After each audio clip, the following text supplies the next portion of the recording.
Hi guys, welcome back to the Improvement Season podcast. It's me, Steve Hall, and on the other end, Pascal Floor. And he's anyone watching on YouTube will be able to see something visually different about Pascal immediately. Yeah. At least I can. I'm naked. Your arms are just looking huge. Here.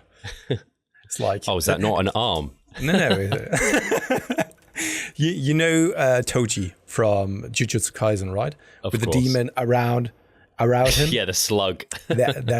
That's me right now. Just move with my dong. That's how it is. And I kind of finished my tattoo here on the arm. So next time we are only then doing the eclipse up here, and then a little bit of a touch-ups where then necessary. And I'm very, very impressed with the way it was then, after all, possible to cover. I never really imagined it to be that good. And even my tattoo artist said, like, okay, let's try. I've never done something like this. Let's give it a try. Let's see how this works out. But it could very well be that it's not going to be that good, you know? And then we just tried it because what I had before, it was just so old already. It's not because it was old that I didn't really like it, but there were so many things that I started with. These were my very first tattoos at the age of 18, not the same as you, Steve. I think that your tattoos as the first tattoos are pretty good, you know. But when I was 18, I had no idea. It's the same as when you come to the fitness industry and you have never really thought about fitness before, but you just want to improve now your body composition. So you're Googling, typing in certain things nowadays, but back then, like, the internet wasn't really that much. It was a thing, but it wasn't like the go-to source for research and all that kind of stuff. So, yeah, I'm pretty happy to get things covered now. That I got things covered now, just that last little bit. But to be honest, it is also much more painful than anticipated. Yeah, I think I was fortunate that I got into tattoos quite late. I don't know why they never appealed to me when I was younger. And then suddenly I was just like, yeah, I want to start doing that. But Steve, you can be quite glad about this. And this is also something that I'm going to tell my kids as well. And the good thing is I am a kind of then act like a more role model because I have so many tattoos. If it then comes from me and I say like, hey, don't get your first tattoos at the age of 18. And if you really want to, then let's figure it out together. But listen to me, right? I'm fully tattooed and you're not in a rush. You don't need to get it at the age of 18 because chances are you simply don't know what you really like, what it is that you are going to enjoy when it is that you're turning 30 or something like this. At the age of 30, I think that you have probably developed your personality, what it is that you like, and it's unlikely going to change significantly then afterwards. Yeah, and you mentioned actually you didn't know how it was going to turn out. I've seen some really cool, basically where they put line work, like dark line work over color work. So even that, if you had to do something like that can look really cool. But yours is so dark, I'm kind of not surprised that they can cover it. Steve, I've even seen something that I wasn't even aware of before. It's easier to cover something entirely dark and then apply white on top of it instead of having like what it is that I did. It was much harder. Do that. Like, and it looks actually pretty cool. Going on top of that. Yeah, and I never really thought this to be possible, that white is really then pushing out the black color and all that. Well, it's not really pushing out the black color, but it's kind of mixing and all that kind of stuff. But I was quite impressed when I saw that. So it's always a possibility as well. And when I was tattooing there, he had a guest artist. She is called Sarah from Spain, and she's pretty much known for blackout tattoos. So she's even called Blackout Cray. And I was just talking with her about just blackout tattoos. And they do look much better in real life than I thought at first. Because when I first saw them online, I was always like a little bit put off by them. But in real life, because she has it herself as well, it looks actually pretty good.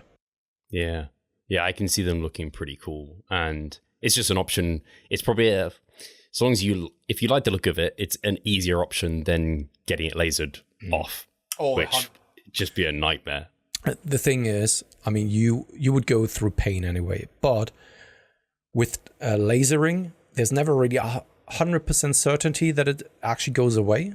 And secondary, it is a painful and long procedure, depending, of course, on the size and also the colors that have been used. And there are certain colors that you can't remove with lasering. Oh, really? Wow. Yeah, such as turquoise, for example, like cyan. Most of the lasers can't really remove that. There are, of course, different types of lasers, and I think a special one can, but it's much, much more expensive. It's funny, on the topic of, I think it was last week we were talking about like tattoos, and you're like, hey, I don't even know if this is like a good thing for health or whatever, because yeah. There's not like research particularly done on tattoos. They're not like heavily regulated particularly, or this sort of thing. It's funny because Amy Glover, is that her name? Yeah. No, not Amy Glover. Who's Amy Glover? I don't even know who that is. One moment, I have the name here, unless I was... You know what I'm like with name. So you're Dr. Andrea Love. All right. Sorry. Who's Amy Glover? Anyway. So it's just so funny, Steve, because you're just throwing out names in hope that it sticks out, that is the correct one. And then after all, oh no, who is even Amy Glover? People just believe me if I sound confident enough. Yeah. I think that's what most people just do. Yeah. But Dr. Andrea Love, so I've got her coming on the podcast next week. I've brought her up a few times on here. I don't know if specifically I've said her name, but maybe I talked about her. Anyway, I think I said she has tattoos, and she's she has a PhD in immunology. But she made the comparison of like people who are anti-vaxxers, but they have tattoos, and how that's kind of a huge contradiction, because the tattoo industry is like not regulated. It hasn't gone like through scientific rigor at all, yet you're willing to put that into your body, but you won't put a vaccine that has gone through all of that into your body. I'm not going to get into vaccine chat because I know it's like a complete worm, a can of worms, but it's just made me think of that from last time, and then and the thing is, so when it comes to, for example, lasering, what happens is that you are kind of destroying the particles, so the pigments in your skin, and you chuck it up into smaller pieces so that it can actually be delivered, or kind of be put and be once again transported outwards, and that happens over your lymph system. And I can't see, if you're now destroying all of the pigments that are lying under your skin, right, and completely bombard your lymphatic system, that it's better than it happening over time. I don't know. This is, of course, just pure speculation, because what right now happens is, of course, that the body is constantly trying to break down those pigments, like for the remainder of your life. It attaches there, and then it dies off at some point, and then another one comes and tries to get rid of it. So from your immune system, right? And once again, I think if you really want to be on the safe side, don't really get any kind of tattoos, right?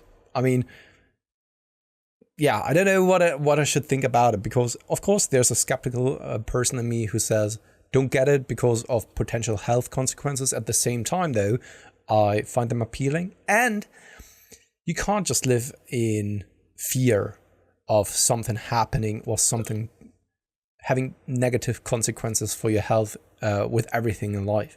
Take a look at choices other people are making in terms of nutrition, in terms of drinking, in terms of smoking, and there are plenty of examples of people who are living a long life with all of those kind of nasty things. And then you can raise the question of like, what's more harmful, something like tattoos under your skin, or smoking for your entire life, and maybe being inactive.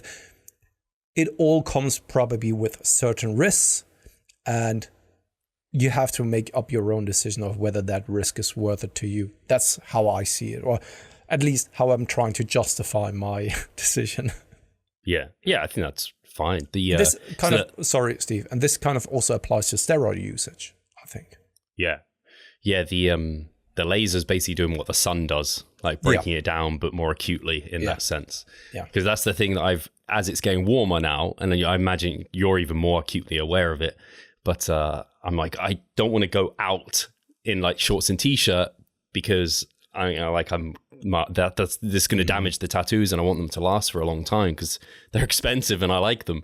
So I'm like, I have to put sun lotion on, and sun lotion is such a freaking ball ache. So anyway, I need to just get more comfortable doing that. Because here in the morning, I was just like putting some sun lotion on my neck, my hands, and also because I was just wearing some shorts for my early morning walk. And I was even saying to Katie, like, I know that I have to apply it, and I'm very adamant about it. Because I see the benefits of it. But the only thing that I hate about sun lotion is to put it on. I love the smell. This is kind of, whenever I smell sun lotion, this is the definition of summer for me. And yeah, but putting it on, that is kind of, like you said, the ball ache. It's funny that you're bringing it up because I was just saying that here in the morning. Especially for me at the moment, I literally, the only time I need it is for that one walk that I do with Ada for like 45 minutes in the middle of the day where it's most sunny. At least at that time I've trained normally. But like if I haven't trained and you have to put sun lotion on, then it's all greasy and it's just, I don't know. I don't know how they do it in like Australia. I guess you just get used to it, right? Because they have to like apply it every day. But yeah. Anyway. And once again, do it. You do something positive also there for your overall health, and the barrier of entry, what's it called again? Barrier to entry. Yeah, barrier to entry, exactly. So low for massive upside, because getting skin cancer is very common, very easily done, and it's simply not worth it, to be honest. Yeah, it's funny. Charlotte was just asking me for like what supplements can she take for like hair and skin and nails and stuff. And I was going on examine.com and they have some supplement guides. And in there, the first thing they said was sun lotion. It was just like, for your skin, sun lotion is by far the biggest thing that you can do, which is crazy because if you listen to some of these podcasts like Modern Wisdom, for example, whenever I bring them up, someone commented like, whenever Steve brings up Modern Wisdom, I'm always like, why would you want to listen to this podcast? Yeah. There's bits I enjoy, but for some reason, the things that stick out to me are the things that I'm like, for fuck's sake. And this was like people being very skeptical of like the chemicals that are in sun lotion and how your skin's absorbing it, and it's like really bad. It's like, man, if I talk to Dr. Andrea Love on this, she'd be like, she would be like face palm, and she'd be talking about like the huge benefits that sun lotion provides versus these like tiny costs. And has all these posts about like everything's chemicals. We are a sack of chemicals. Like just because something's a chemical doesn't mean it's default bad. The age-old thing, mate. Oh yeah. God, I thought that we were over this, to be honest, as society.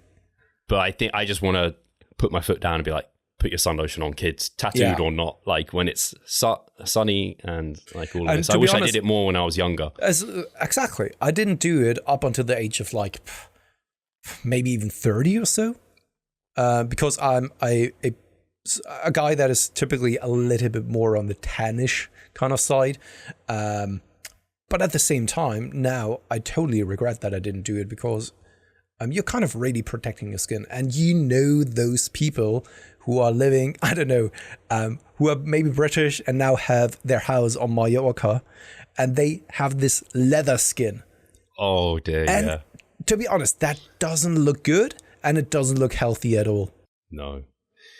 Thankfully, my mum was very like sun lotion. She was like, she is one of those, and she always just sat in the sun and things, in the shade, sat in the sun, in the shade. So she was very like with all those things. So I did wear sun lotion, but it was, you know, there's that age where you, and I mean, people still have it now, but like having a tan is like attractive and a cool thing.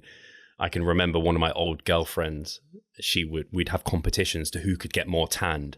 And it was just so stupid because you would push it to silly limits, like putting literally like cooking oil on your skin to like try and get more of a tan. It wasn't cooking oil, but it was 5 SPF. So like the lowest SPF you can get. It was silly stuff. Speaking of sun and being out in nature, walking around, Steve, how's the cut going? Yes, so I can't believe it's already been 8 weeks. You know that the other thing I can't believe is that I still feel I can train. I'm starting to hit like that sticking point of I'm going to have to back off a little bit, and I think it will make sense to do it this week with just an accumulative amount of stress just generally. But I'm surprised how smooth it's going. I literally actually just checked with Cliff yesterday, and I was like, I'm surprised how well I'm handling it and how smooth it's all running. So long may that continue. But this week I didn't lose any weight according to Monday weigh-ins. So Cliff was like, hey, let's not make a change because I had a very stressful end to last week. And he was like, there's a time to push and pull. And I just went back to him and kind of explained the situation, how I was feeling. So he has made a moderate adjustment this week, but things haven't come down too much overall. So hopefully see a bit of a whoosh towards the end of this week. But I'm quite happy with where my physique is looking, like 15 pounds above previous stage weight. And again, like I said, I'm dealing with it pretty well. The stressful thing was not being in bed till 5 a.m. on Thursday night because of things outside of my control, normally in bed at 10:30. And I was really pleased with how I managed it. I think you were probably the same in the past, Pascal, but now you manage it way better. Where in the past, if I had a disruption to my routine structure, just that alone would stress me out, just knowing that I was not on point. Whereas now I just was much more stoic about it. Just let it happen. It was like, it's outside of my control. I slept in a little bit onto the Friday, which I could, thankfully. I'm in control of that. You can only sleep in so far though, because the body's used to getting up at a certain time. And then that Friday night, I just made sure to go to bed and again, let myself sleep in. I had 10 hours of sleep and I got 100 score, like sleep quality score on my app, which I never really pay any attention to, but I was just like, I've never had 100. That's crazy. And I felt much better. And I did train on the Friday, the day after that poor night's sleep. But that was more from I was trying to rationalize everything like, hey, you're talking about deloading soon anyway, maybe just deload. Oh, you're probably not going to have the best session because you're kind of underslept. And I was like, good, quite objective rationalizations. But I was just like, Steve, you need to go do it. Just like, and I think you'll get this, Pascal. It was more for my mental state than anything. I just needed to go in there and be like, I don't know why, like kind of prove to myself that I can deal with these sort of changes my routine and structure and they won't stop me. Like, just like, I know it's like almost pig-headed in some way where it's like, yeah, you can't just outwork fatigue and life and stress, but I kind of needed to prove it to myself that I could deal with it. I think that session went okay. Yeah, and I think that this, how cheesy, I know what this sounds like. It sounds so cliche and so cheesy and so kind of put a line picture up right now. This is what sets you apart from the vast majority of other people. This is why you are seeing results over others, for example, because you do it on the days where you may not even feel like it, but you do it because you know that it does you more well, so mentally and also physically speaking, doing it right now instead of not doing it. And to me also personally, so if we want to dissect it a little bit more, if you allow this to happen too often, you can get into the groove of like justifying, oh no, it's enough, it's all right to not do it, without really thinking about it, that you already did it the week prior, and the week prior, you allow them more and more leeway to sneak its way in there because you haven't really seen any kind of negative consequences of it. Right? It's not acutely that you don't really see the progress anymore. Right? You still look good. You have no acute feedback, basically, other than it made you feel probably pretty good to not then do the training session if you really made up your mind. And I think, so also there on that note, I can totally relate to that. And a different example would be when I was in Vienna, for example, I'm always getting a training session in early in the morning at the Clever Fit there. And usually I always did it like this, that I'm then heading to the hotel where I'm staying at right before the training session. So I'm arriving, traveling with the train to the main station, then right over of the main station, there's the hotel that I'm usually staying in. I go to the counter and I ask for a towel so that I can go train. Most of the time that worked. This time though, I didn't really get a room in that hotel, so it was on the other side. And I thought like, I can't be bothered to go to the apartment, so let's just head straight to then the gym. So I went there and I've asked, and this was my mistake already of being just polite and also probably a proper human being of approaching the staff there, explaining the situation that I don't really have a towel with me and whether they can borrow me one. Thing is, though, he declined and he said that I can't train. And I was just like, you must be kidding. Come on. You have to have a towel to train. Yeah. This is absolutely normal in Germany. But if I hadn't approached him, I could have easily trained anyway, and he wouldn't have noticed. And I did it out of politeness and respect. And I was just angry at myself because sometimes being a good human being, or what it is that is expected from you, is not paying off. Sometimes being the sneaky asshole is actually the better way of going about it. Anyway, that's besides the point. So he then said, like, okay, I can't give you a towel like this, but you can buy one for 15 euros. I was just like, what the fuck? Are you really serious? And I was just turning around and be like, man, come on, make an exception. I'm only training arms and shoulders here today. I'm not even using machines, so sitting down or anything like. He said, like, no, you can't train. Okay, fuck it. Give me a towel. And then I bought a towel for 15 euros, and it goes back to what it is that you said. It would have been easier for me to just chuck it off and be like, okay, then I'm not going to do the training session here today. Not a big deal, right? But I knew from a mental perspective, I want to get the session done so that I can then relax for the next couple of days without feeling stressed about it. And there is, of course, a little bit of a neurotic thing to it. I'm absolutely certain about it. But at the same time, this is also, for me, important to tick off the boxes when I can tick off the boxes.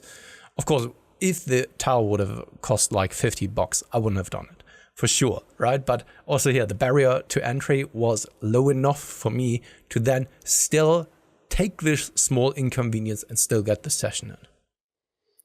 Yeah, it's the phrase that comes to mind. I don't know how much I love this phrase, but it feels like it applies here.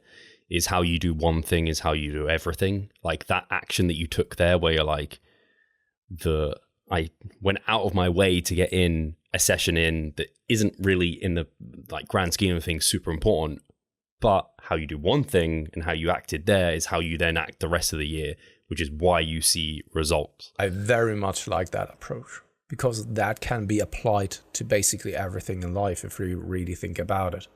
Yeah. But if you skip it one time, there's a high likelihood that you're skipping it much, much more frequently than maybe the other people. And if we were, this is of course not us, Steve, but if we were to take it onto a professional level, everyone was always saying how Kobe Bryant outperformed and outworked everyone else. Same you have heard about someone like Ronaldo, that he was the first on the pitch and the last to leave the pitch as well.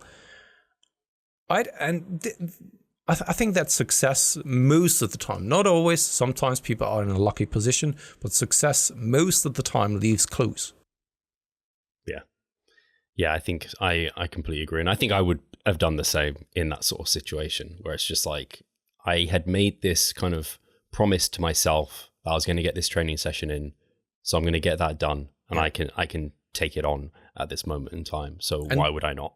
And to be fair, the towel isn't that bad. So is it worth 15 euros? I doubt that, but it's all right.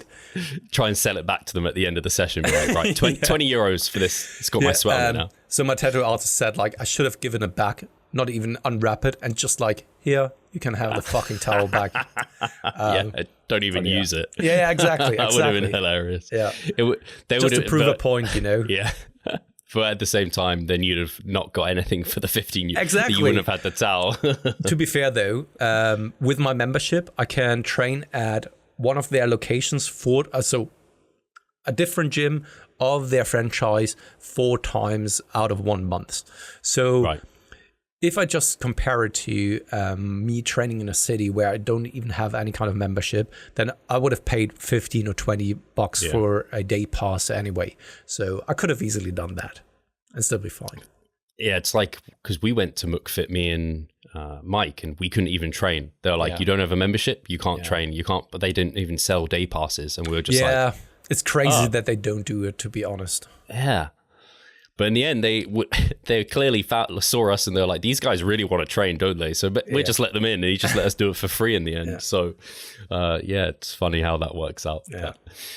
How's training otherwise for you? Is it still kind of like you're kind of on. Are you resting today because you got No, that today finished was Friday? the first training session again back at the gym, and so the arm is healing very, very well this time, which is a little bit of a relief because what I think. So over the past tattoo sessions that I had with the arm, it didn't really heal that well. But I think it has also to do with the cover-up, because what happens with a cover-up, you need to kind of destroy the structure underneath the skin. And most of the time you need to then apply a little bit more depth of the needles, which then disrupts the skin even more and can end up leaking a little bit more so. And this is why it had a little bit more issues in the past of then healing. This time it heals very well, which then means I could have easily hit the gym already yesterday, but I thought, let's take that additional day and then go back here tomorrow, because then I'm absolutely certain that everything is kind of closed enough so that there is no risk of infection or anything alike. And started this mesocycle, which will be a shorter one of 4 weeks only, with a quads push session. And also the plan moving forward now, which I said to myself, is I was contemplating of starting a cutting phase right now. And then I thought, like, no, in August, there's a wedding coming up, a wedding from one of Katie's friends. And I want to fit into my suit. And the last time, so at the wedding day for us, I was at around like 75, 76 kilograms. And I want to cut into it so that I can then wear that suit again comfortably. And I could easily wear it now, but probably not comfortably anymore, you know? And this is why I then said, like, instead of starting the cutting phase now, which then would take me like 2.5, 3 months all the way into August, I would then do this mesocycle still in a caloric surplus, which is a shorter mesocycle anyway, because in 1 month from now I have the last tattoo sessions, so 4 weeks of training, and then start the cutting phase in the midst of June, which then is probably somewhere around like 6 to 8ish kind of a cutting phase. So it's a mix of mini cut and conservative cutting phase. Yeah.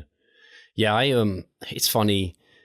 There was a time I always thought of, this brings me just to a thought process, and I think it will make a cool point. I thought of mini cuts as something where it's like you could mini cut and then just go into a slower cut, because a mini cut in my eyes was just a faster rate of loss, which you do at the start of a diet anyway when you're a bit fatter and you have more fat to liberate, so you can lose a bit faster. And then it was when it was more so learning from Mike Israetel and how they approach mini cuts. It was like, no, if you mini cut and then you mass. Like a mini cut is to set up massing. You quote unquote can't mini cut and then slow it down and go into a normal cut. You should have just gone through a normal cut. And then I was like, oh yeah, I'm going to have that mentality. And then I, over the last years, reflected on that. I was like, but mini cut is just losing a little bit faster. What is the difference between that and losing a bit faster at a normal cut? It's just one, you maybe manipulate set volume more in kind of the RP style, but in the way that now I approach things, it wouldn't really change anything anyway. No. So anyway, it's just a random side note of, if you need to extend a mini cut longer than 6 weeks, I don't think it's the end of the world. It's just, you probably didn't need just a mini cut. You needed an extended cut. Yeah, absolutely, Steve. I'm 100% with you. And the way that I normally like my cutting phases with myself, but also with my athletes, is to be quite aggressive from the get-go. I've said it already over the past couple of years. Even when we wrote our contest prep manual, I'm someone who doesn't really like to take it slow from the get-go, because it never really made sense to me. When you are in your prime of enduring kind of a pain and a little bit of a harder aggressive deficit, you are taking it slowly and inducing still the negative adaptations. These will come anyway. So why not really jump into the cold water, right, and reap the rewards while still feeling good, while still being able to perform pretty well, and while not needing then to make some caloric adjustments like later down the line. Because what it is that I've found is, when you are aggressive from the get-go, the need of adjusting your calories is basically non-existent. Self-solving almost. Yeah, exactly. And then you have the caloric value and also the size of the meals and all that kind of stuff being the same throughout the entire cutting phase, which often is even from a psychological perspective, but also here from a physiological perspective, quite helpful, because you can then get used to it when you are still feeling relatively good. You're getting used to the portion sizes, the meal frequency, the taste and all that kind of stuff. And then after a while, you don't need to make any kind of adjustments, because this is just the appropriate rate of loss for you. Yeah, and especially when I consider in like a contest prep scenario, like you do not want a sprint finish. No. You do not want to have a sprint finish. You'd much prefer to be ready a little bit early than not ready or try and get ready late. Yeah, exactly. And not just that, really then needing to push on the gas pedal like later on. What I've found to be the case with so many people, it breaks them. So often that happens when you then really need to push down and be like, sorry, we now really have to dig here, right? Because we are behind schedule. Yeah. It often breaks them. And this can, if they are then still making it to stage, it can really be seen in the physique. Yeah. I rather than have a more aggressive starting point and make it there on time, because you have taken advantage of when it is that you were actually in a proper position, instead of really then, I don't know, hitting you with a sledgehammer when you are already down on the floor. Yeah, it does not. You've used this analogy before, where it's, if a normal diet hasn't worked for you, don't jump into a mini cut. That's like putting fuel on the fire. But that's similar here, where it's like if you're dieting and you're behind, probably not a good idea to put fuel on the fire at that point. You probably should have just came out the gates a little bit more aggressively when you could take it, when you've got the energy kind of to liberate from body fat, and like you're in a position of strength, having just gone through an entire mass phase or whatever it might have been. So I'm completely on the same page there. It's where was I going to go with this? I'm trying to think. Let's take a short break and then you can think about it a little bit longer. Yeah.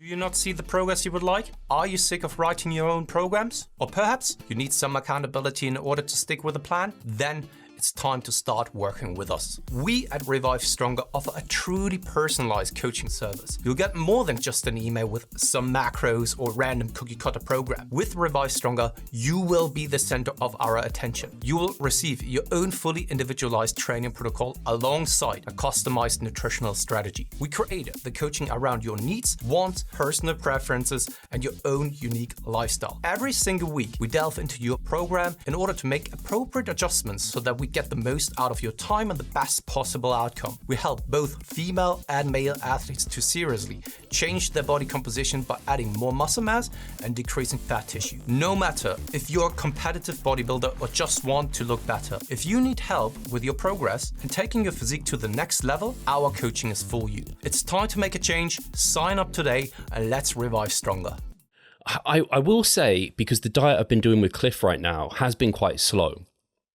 But I started out relatively lean. Like I've lost 7 pounds in 8 weeks. So it's just under a pound a week, basically, which is pretty slow for for a diet that's, it's over 0.5%, but below 1%, considerably below 1%.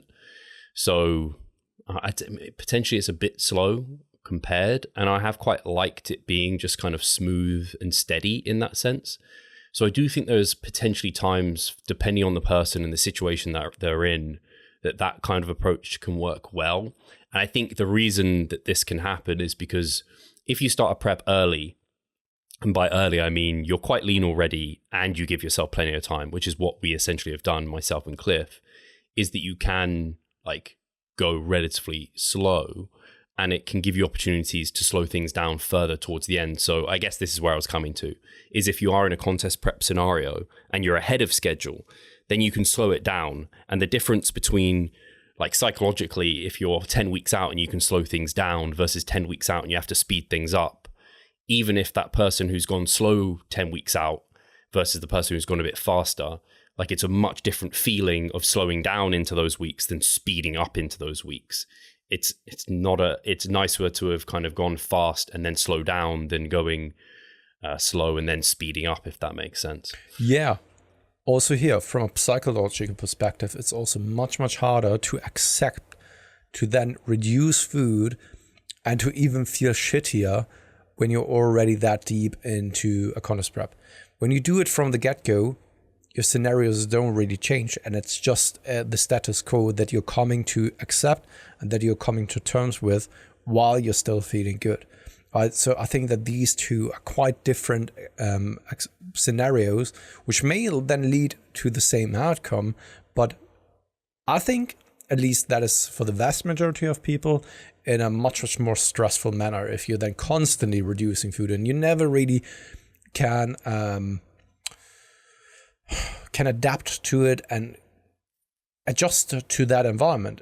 Then you need to adjust the food again next week. Then you need to think about it, need to plan things again. You need to modify what it is that you're having and all that kind of stuff to make it feasible, because you don't really want to just end up feeling hungry and all that kind of stuff, you know? So for me personally, this is also once again a thing of like constant modifications to something or keeping things the same. And very often I think that keeping things the same is a better approach and yields to better results than being in a constant state of modifications. Yeah, it's really interesting. I actually really agree with you. The reason I say it's really interesting is I think we both knew that Cliff was quite quick on adjustments. Yeah. Whereas if you speak to like a 3DMJ, Alberto Nunez, he's more like, hey, make an adjustment, set it, and hopefully not have to change it for a long time. There might be weeks where you don't lose anything, but typically it's followed by maybe a whoosh or something. Whereas Cliff is like, if we don't lose, it's more of a like nudge you in the right direction. They're little changes more often than not. And it's just been interesting to experience that, because my default had always been making it like a significant change. We might lose a bit assertively for a week or two, but then it will slow down to where we want to be on average. And so you won't have had to have made a change for a long time. So yeah, it's, some people, I don't know if they respond well to one or the other. It's just been interesting to experience it using a different approach. And it comes back to that saying of many roads to Rome, right? Where at the end of the day, you're going to get to the same destination.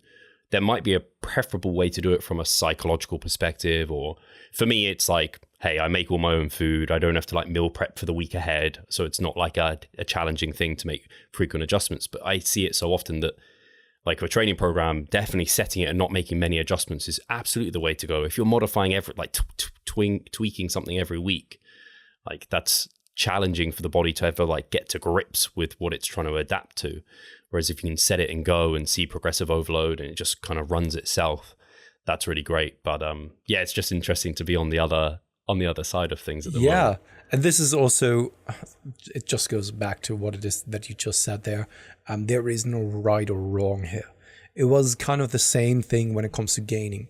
I still do remember, Steve, that last year, I think it was, or maybe 2 years ago, sometimes time flies by super quickly, we had the discussion about being uncertain of what's the right approach in terms of gaining, whether you should be gaining faster or slower, and what the appropriate caloric surplus seems to be. And more evidence has now come out that supports that the amount of a surplus isn't as important. It's more like the training stimulus, but with added food, often recovery is enhanced, and also the oomph that you have in the gym as well. And by that, you're then able to overload a little bit more, which then yields to better results and better progress, right? And it could very well be that it's the same when it comes to a caloric deficit as well, that over time, we then figure, or science kind of gives a little bit better guides on what kind of deficit is really the best way to go about it from a physiological, but maybe even also psychological perspective. And psychological perspective is, of course, a little bit harder to judge, in my opinion. Yeah, it's one that we definitely get with our clients. I've definitely had clients where they've never dieted as aggressively as what I put them into, and then they go through it and they're like, some of them love it, and some of them are like, it might be a mini cut. Mini cuts just aren't for them. Like I've heard that before, where people just don't do well with mini cuts because that large adjustment in calories is just too much of a hit and a shock to them. So it's like, hey, we can just prolong this diet phase and lose slower. It's fine. There's many ways to go about this. It's not like a make or break thing. And I think that's what science keeps coming back to. So long as you adhere to certain principles, there's so many tools to go by, and so methods can look quite different. And then that's the art of coaching, is using the right tools and methods for the person that's in front of you, and not just being like, hey, I'm the I'm the diet aggressively guy. So everyone who wants to diet aggressively, come to me. It's like, no. It might be appropriate in some cases, might not be in other cases. And I really enjoy that. I don't know why, Pascal, this is coming to my mind. I am way too obsessed with protein oats at the moment. If I could, I'd eat them, I think, every meal of the day. And I'm just like, man, Steve, why are you so... I don't know. Whenever I diet, I end up becoming obsessed with protein oats. I just really enjoy what they give me. Yeah, but is there anything wrong with it? No, not really, right? Well, whey protein is not a real food, so... Oh, that's true. That's true. That one's still, like, I guess Eddie Abou has probably made that one become a real thing, right? Where it's like, he's just against any supplementation, any form of processing is like bad in his book. So anyway, but that's become my latest obsession, is just like, my method is cooking the oats till they're thick, add in whey protein powder so it gets thicker, let it cool so it gets very thick, and then eat it like it's like a, don't know, it's like thick kind of clay almost type of thing. Then that is like, that's the ideal protein oats for me. I know exactly what it is that you're referring to, though. You do? Yeah, because I like my oats. Katie loves them when they are a little bit liquid and mushy, you know?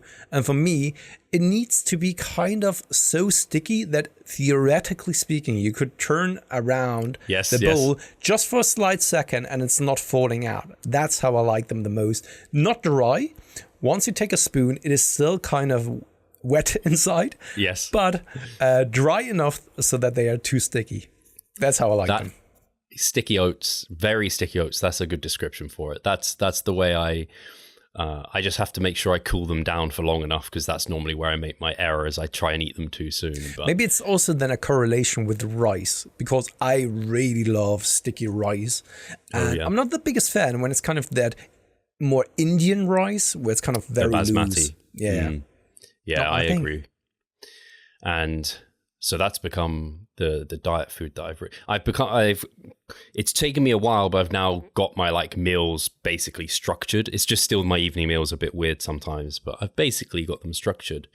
And it's actually nice now, because when I had more food, I was sometimes letting my fiber go too high. If I go above 50 grams of fiber, my digestion's not as good. I feel bloated and it's just uncomfortable. But now, because my food's come down, I can eat what I want to eat and my fiber doesn't go too high, which is mostly like oats. And I have basically oats is all my carbs, and then chuck in some potatoes. I have a question for you, Pascal. When you have potatoes and you're dieting, so you're trying to keep them more satiating, do you boil them or do you microwave them? Boil, okay. Yeah, I've never microwaved them. Is it good? Oh, it's just quicker. And it's still, there's no kind of difference. It's still... ChatGPT told me that boiling them, I think, has a bit more maybe resistant starch or something, where it's maybe slightly more satiating than microwaving them, but the difference is very small. I've just been microwaving them because it's quicker and how long easier does it to chuck them. Kind of take for like a normal sized potato, let's say? Like, yeah, 250 grams to 300 grams of potato, if you cut it up, would take 3.5 minutes. Oh, that's fast. Yeah. That's pretty fast, yeah. Whereas boiling... Because sometimes I'm put off by boiling them, because it can take like 20 to 30 minutes. Yeah.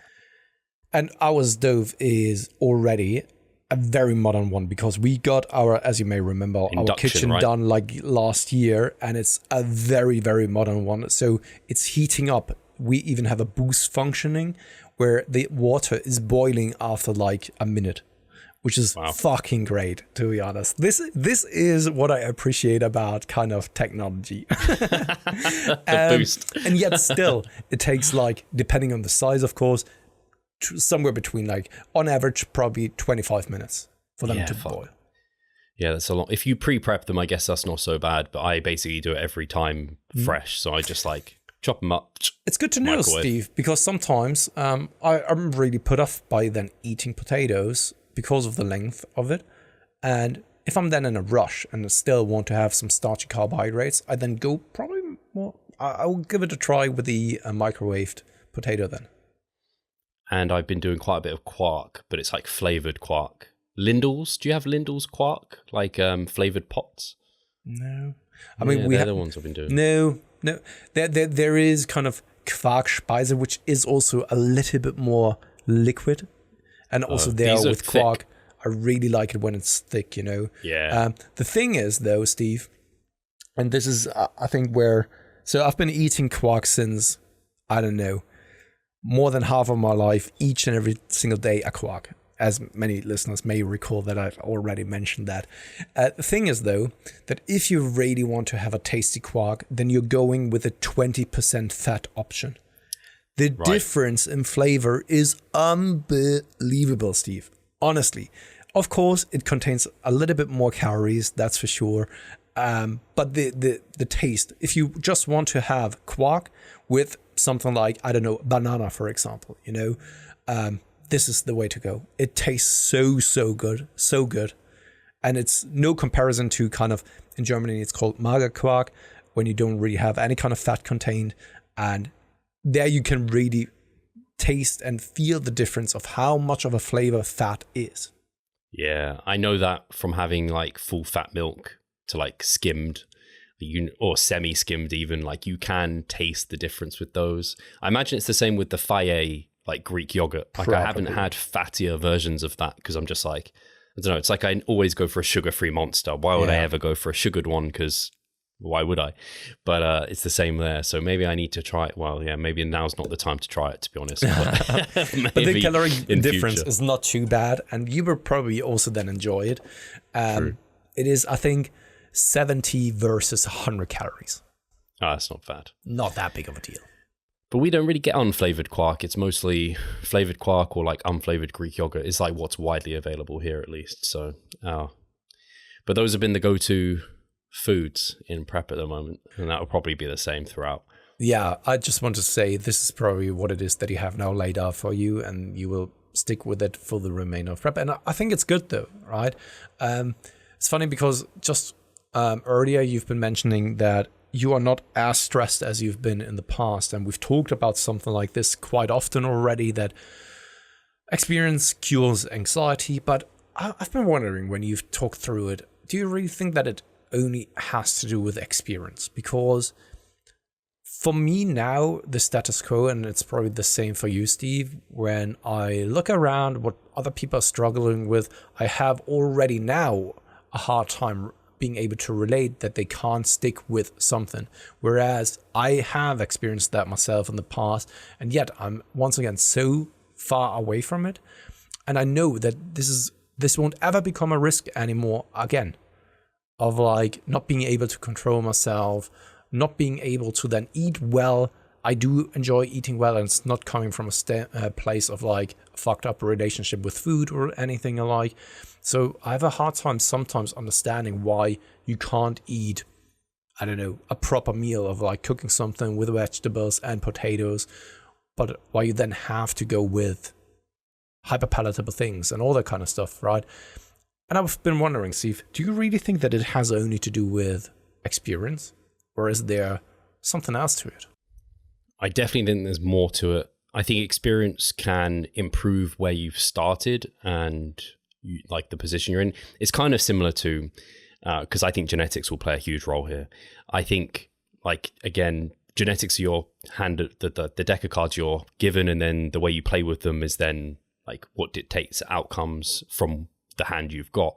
So I think here, I've never really struggled with, I've never had binge eating episodes. So relating to someone who does that is something I struggle with. I've never had problems with throughout any of my diet phases. Like my first comp prep, I didn't have issues with binging, or like I went out for meals with people and I would eat the food that I had on my plate. And even if I had too much food on my plate, I could leave it. Like I have that innately in me. It's just like a genetic skill set, I guess, that I've been given from birth.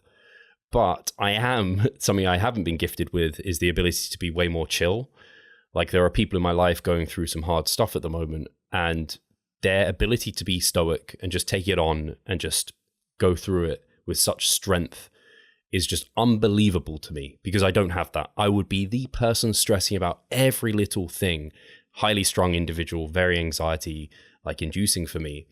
So the thing that I've got better at is maybe like environment plays a bit of a role as well as experience, like seeing these people around me who can deal with such things, and then going through it more and more times, I can deal with more stressful events better than I used to be able to deal with. So yeah, the food one for me has never really been such a problem. That's always something I've been able to deal well with. And actually I've had to be better on allowing myself freedom with food and eating out more and being more flexible and free with it and not being as restrictive. And that, again, I think environment plays a big role as I think about it, because even for that, if I was in my own shell and didn't have like a social network, if I didn't have Charlotte, basically, actually, when I'm thinking about it, who likes eating out and eating different foods like vegan foods and stuff like that, I wouldn't be doing it. And so actually even thinking about it these last 8 weeks, and I've been having basically, like I've said before, a takeaway and a meal out every week. Didn't have the meal out last week because of like life. But like to be able to do that, like in the old me would have looked at those and be like, Steve, meals out are not conducive to dieting phases. Why are you even doing them? It's like, yeah, but they can be, and they can actually be even more conducive to it because it's supporting my social network and my stress levels and those sort of things. So yeah, I don't know. I think experience, but I think environment plays a big role. I think I think that's played a role for you as well, Pascal. I think you've mentioned it with being with Katie, with the kids, and that really helped you get your head around eating a little bit more and being more mature about decision making. 100%. 100%. I think that you bring up good points. It's just, why is it then that it comes? Yeah, it's probably environment. You're absolutely right, because I wanted to ask the question, why is it then that it comes so easy? But then I've been thinking about it. It is mostly probably because of the environment that you're in. It's the same with every other habit or every other decision that you're making. It is mostly driven and supported maybe by your environment, whether it is then also, I don't know, smoking and trying to quit smoking. If you put yourself into a bar or into a clubbing scene, it's much, much more likely that you're then giving in and falling back to it. Same goes for, I don't know, cheating. When someone is actually going on swinger parties, the likelihood that you're putting your penis inside something else is very, very high on that list as well, And same goes probably also with food. And I think that making the decision around food is much, much easier because also there the consequences aren't really immediately felt unless you are, of course, binging massively. And then secondarily, food is also something that each and every person needs to have anyway. So it's not that you can't just like resist completely or trying to avoid it completely. So having then a stronger environment where then the likelihood of you making those poorer decisions, whether it is now eating out where you're always overeating, or whether it is now some palatable things, or whether it is actually then binging, is mostly driven by environment, I think. I think the saying is something along the lines of like the 5 people closest to you. You're the average of the 5 people closest to you or something. So I'm trying to think practically for the audience, like how can they improve their environment to be conducive to their goals? And I don't think it means you have to change your friends, or it could be that you kind of modify them somewhat. But I think just simply having like a coach in your corner that believes in you is a huge modifier. Like even having Cliff in my corner and knowing he's there, it has resolved some stress for me. It has allowed, like I can think, what would Cliff like me to do in this situation? I've said that to clients before. I'm like, think about what I would do in that situation, or think, what would Steve advise me to do in this situation? But I think just having, and even on social media, like now we live a lot of our lives virtually. If you have a strong community of people who are fit, healthy, taking control of their nutrition, there might be some influencers online. I mean, someone might follow me on Instagram and they see my stories and like, oh, Steve is great form and trains hard in the gym. Like that, if they follow my story every day, I'm now like a big environmental influence on them. So I think you can kind of customize your environment to some extent. Similar, like if you're dieting, maybe you don't follow loads of like food porn accounts. Or if you've got a problem with porn, don't go on Instagram and follow these fit chicks, like who are doing basically pornography online on Instagram. So I think you can customize it a big way because it's our environment is so virtually influenced now. When I think about like the 5 strongest influences on me, like some of those are definitely online influencers, because I just kind of consume a lot of Dr. Mike content, for example. I had that phase of my life where like, and he still is a mentor to me, but he was a big mentor without even really knowing it, because we do the podcast frequently. I'd just be digesting all his content. I was like, I'm going to be more like Mike. And it can make you more comfortable and confident in certain situations, I think. So yeah, that's at least some practical things I can think people can take, because yeah, you can kind of customize your environment through your social media in many ways. Yeah. I think that's a great point in ending the show here for today. Honestly, instead of us always then continuing for like 15 minutes. Get onto a new topic. Exactly. I think that was a very, very good ending section here, I think. Yeah, I was going to say, is there any anime? I've just caught up with My Hero Academia. That's it. Really. Me too. And I continue reading Jujutsu Kaisen. And man, it's getting wild, I can tell you that. Oh, good. I'm already looking so much forward to the animation of certain fights. It's going to be absolutely mind-blowing again. Like I still do believe that season 2 was so much better than season 1, and it's getting even better. I really caught the buck on Jujutsu Kaisen. First season, I thought still, another overhyped anime, and then it just like really caught my attention here now. Also with reading the manga, it's really, I think it's right up there of being one of the best shonen mangas there is. I know it's hugely popular, I guess for good reason, right? I need to, I think, rewatch some of them, because for some reason, there's some anime, like I really enjoy it, but for example, Demon Slayer, there's no episodes I feel like I need to rewatch. I feel like every episode I watch, it's just easy. It's in one ear, out the other, like, and not out one other. It's in one ear and in my brain. Like I understand the storyline, everything that's going on. Same with My Hero Academia, can just watch that. Whereas Jujutsu Kaisen, I'm like, I probably need to rewatch this to like... And it is exactly complex. I mean, also reading through it, sometimes I really need to stop, reread certain things that they are talking about curse techniques, amplification, and all that kind of stuff. Sometimes it's getting very complex, very complex. But this is also what I kind of like about it. That it's not just an easy strength model, and also power model in itself. Yeah.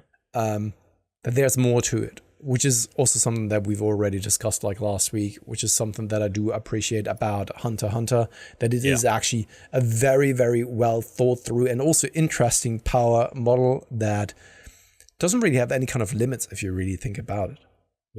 Yeah, for sure. It can get so quirky and still it's all right. It's kind of the same though with My Hero Academia, that some quirks there, it's just like, what the fuck even is this, you know? Just make up their own, whatever they want it to be, which is fun.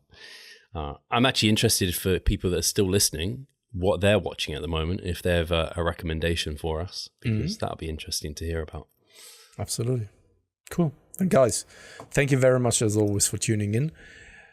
I would very much appreciate some comments in the comment section below, some likes, some subscribes, and all that kind of stuff. And I can only once again reiterate what this Improvement Season podcast is all about. It's just about Steve and I catching up, talking about what's currently going on in our life. Sometimes it's more around training, sometimes more about nutrition, sometimes more about just outside things as well, because that always ties into the improvement overall, right? It's not just about training per se. And this is something that I just want to, of course, let the audience, I mean, most of them are aware of that already, but every now and then there's probably a new listener. This is not a podcast where one expert is being interviewed. It's more just chit chat. And if people have any specific questions, or if they want us to dig deeper on any topics we bring up, definitely ask in the comments, because we can always do that. And I appreciate everyone for listening. It's always a fun time, and we'll catch you on the next one. Cheers, guys.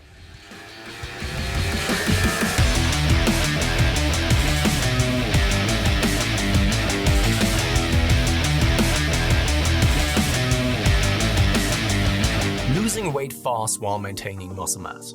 Sounds too good to be true, doesn't it? It isn't though. It's reality, and we know how to do it, and we will help you achieve this. The minicup movement is an 8-week fat loss program to make you lose a huge chunk of fat while maintaining muscle mass at the same time. We will support you from the beginning to the end so that you see the results you would like to and come out of it much stronger. You'll receive a fully automated spreadsheet that is based on your nutritional needs. You can choose between 6 different male and female training templates. Over 30 videos will guide you through each and every single step of the mini cut so that you're getting the most out of your journey and that you always know what to do. But the best thing is that you can start whenever you want. The mini cut movement is open 24/7. So if you want to learn more or you're ready to sign up, hit the link in the description below. So let's revive stronger together.